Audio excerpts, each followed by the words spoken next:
رسوله الكريم أما بعد فأعوذ بالله من الشيطان الرجيم بسم الله الرحمن الرحيم فلما دخلوا على يوسف آوى إليه أبويه وقال ادخلوا مصر إن شاء الله آمنين ورفع أبويه على العرش وخروا له سجدا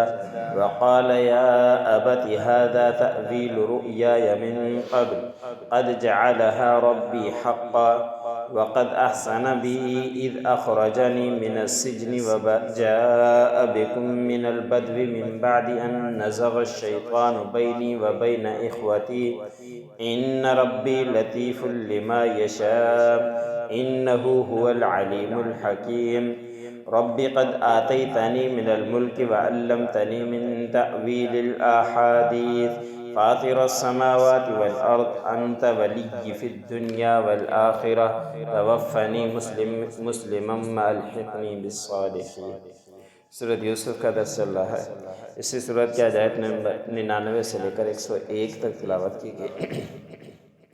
گزشتہ آیتوں کے اندر گزرا کہ حضرت یعقوب علیہ السلام کے 9 بیٹے جب یوسف علیہ السلام سے نکل کر وہاں قریب پہنچنے والے تھے تو اس وقت یعقوب علیہ السلام نے فرمایا تھا کہ میں یوسف علیہ السلام کی خوشبو کو پاتا ہوں، اگر تم مجھے بوڑھا اور بے عقل نہ کہو تو مجھے یوسف علیہ السلام کی خوشبو آ رہی ہے۔ تو اس وقت ان لوگوں نے جو وہاں موجود تھے کہا کہ آپ تو پرانی غلطی کے اوپر ہو، اب کہاں سے یوسف علیہ السلام کی خوشبو آپ کو آ گئی؟ پھر جب وہ قافلے والے قریب پہنچے اور انہوں نے حضرت یعقوب علیہ السلام کے آنکھوں کے اوپر کرتا لگایا تو یعقوب علیہ السلام نے فرمایا کہ میں نے نہیں کہا تھا کہ میں اللہ رب العزت سے جو جانتا ہوں تم زیادہ جانتا ہوں جو تم نہیں جانتے۔ پھر ان کے بیٹوں نے بھی کہا کہ ہمارے لیے استغفار کرو، والد نے کہا کہ میں عنقریب تمہارے لیے اپنے رب سے استغفار کروں گا۔ اب یوسف علیہ السلام نے فرمایا تھا کہ تم جاؤ اور اب واپس پورے قافلے کو، یعقوب علیہ السلام کو، پورے گھرانے کو یہاں لے کر آؤ۔ تو پھر وہاں سے وہ نکل پڑے اور یوسف علیہ السلام کے پاس پہنچے تو حضرت یوسف علیہ السلام نے ان کو اپنے قریب بڑا ٹھکانہ دیا اور پھر فرمایا کہ تم داخل ہو جاؤ مصر میں، انشاءاللہ امن کے ساتھ داخل ہوں گے۔ یہاں پہ بعض مفسرین نے لکھا ہے کہ مصر میں تو داخل ہو گئے تھے تو پھر کہنا کہ مصر کے اندر داخل ہو امن کے ساتھ، تو مفسرین نے لکھا ہے کہ یوسف علیہ السلام مصر میں داخل ہونے سے پہلے ہی اپنا ایک بہت سارے نمائندے اور لوگوں کو لے کر استقبال کے لیے مصر سے باہر نکلے تھے، وہاں ان کے لیے خیمہ لگایا تھا اور بڑا شاندار ان کا استقبال کیا تھا کہ میرے والد اور میرا پورا خاندان آ رہا ہے۔ تو اب وزیر خزانہ تھے، بہت سارے لوگ بھی ماتحت تھے اور قحط کا سال چل رہا، قحط کے سال بھی چل رہے تھے اور بڑے اچھے طریقے سے یوسف علیہ السلام ان قحط سالوں کو کام چلا رہے تھے، تو بہت سارے لوگ بھی گرویدہ ہو گئے تھے۔ تو تمام لوگوں کو باہر لے کر حضرت یعقوب علیہ السلام کا، اپنے والد کا، بھائیوں کا استقبال کے لیے باہر آئے تھے۔ جب استقبال ہو گیا وہاں کچھ دیر آرام کیا، پھر حضرت یوسف علیہ السلام نے فرمایا کہ اب تم داخل ہو جاؤ مصر میں اور انشاءاللہ تم امن کے ساتھ آؤ۔ جب مصر کے اندر داخل ہو گئے تو حضرت یوسف علیہ السلام نے ان کو، اپنے والدین کو اپنے تخت پر بٹھایا، عرش پر بٹھایا، تو اس وقت حضرت یوسف علیہ السلام کے لیے سارے سجدے میں گر گئے اور اس وقت یوسف علیہ السلام نے فرمایا کہ اے میرے ابا جان،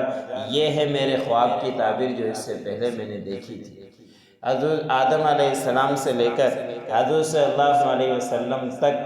کی شریعت میں تعظیمی سجدہ جائز تھا،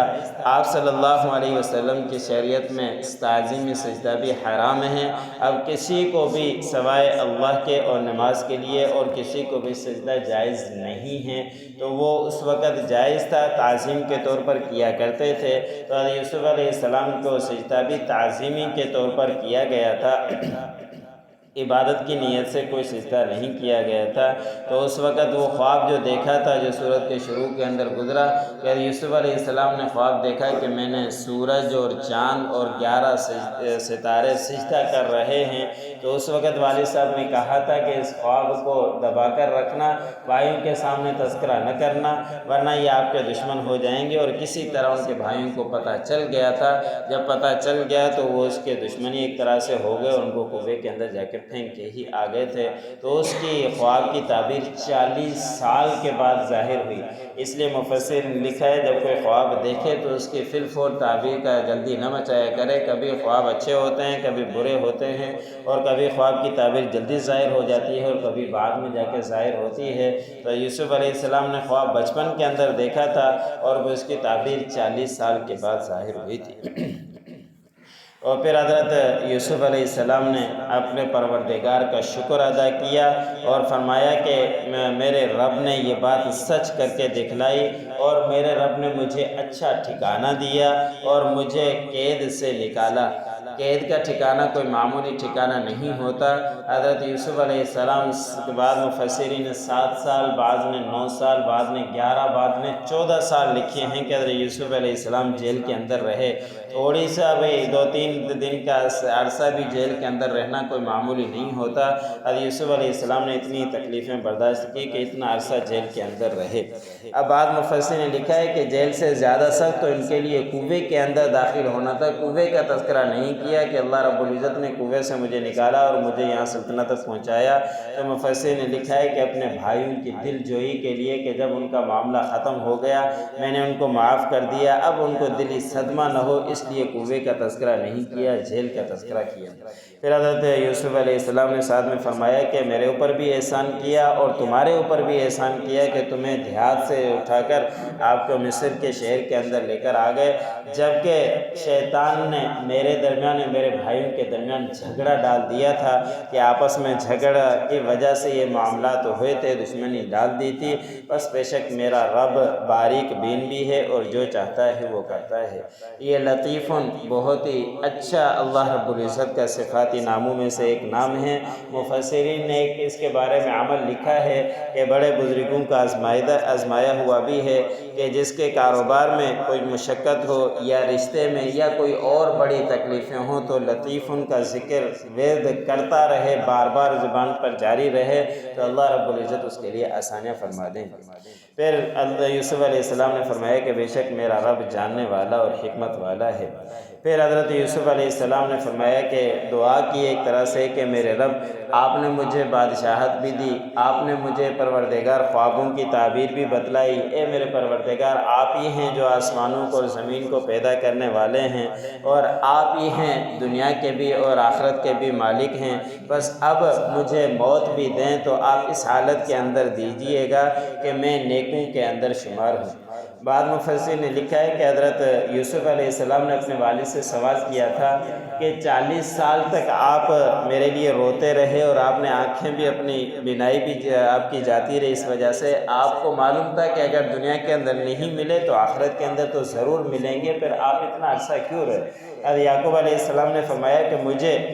معلوم نہیں تھا اور نہ ہی مجھے وحی کے ذریعے اطلاع ہوئی کہ آپ کس دین پر ہو، اس غم کی وجہ سے میں رویا کرتا تھا۔ اندازہ کریں کہ انبیاء اکرام کا صرف اس وجہ سے ان کو غم و پریشانی تھی کہ معلوم نہیں کہ آپ دین سے بھٹک تو نہیں گئے، راستے سے ہٹ تو نہیں گئے، ایسے نہیں کہ راستے سے آپ ہٹ گئے ہو اور دین کو آپ نے چھوڑ دیا ہو، کسی اور دین پر چلے گئے ہو تو پھر تو قیامت کے دن بھی ملاقات نہیں ہو پائے گی، نہیں ہو پاتی، اس لیے میں غم و پریشانی کے اندر مبتلا رہتا تھا، اس لیے مجھے آپ کا خوف رہتا تھا۔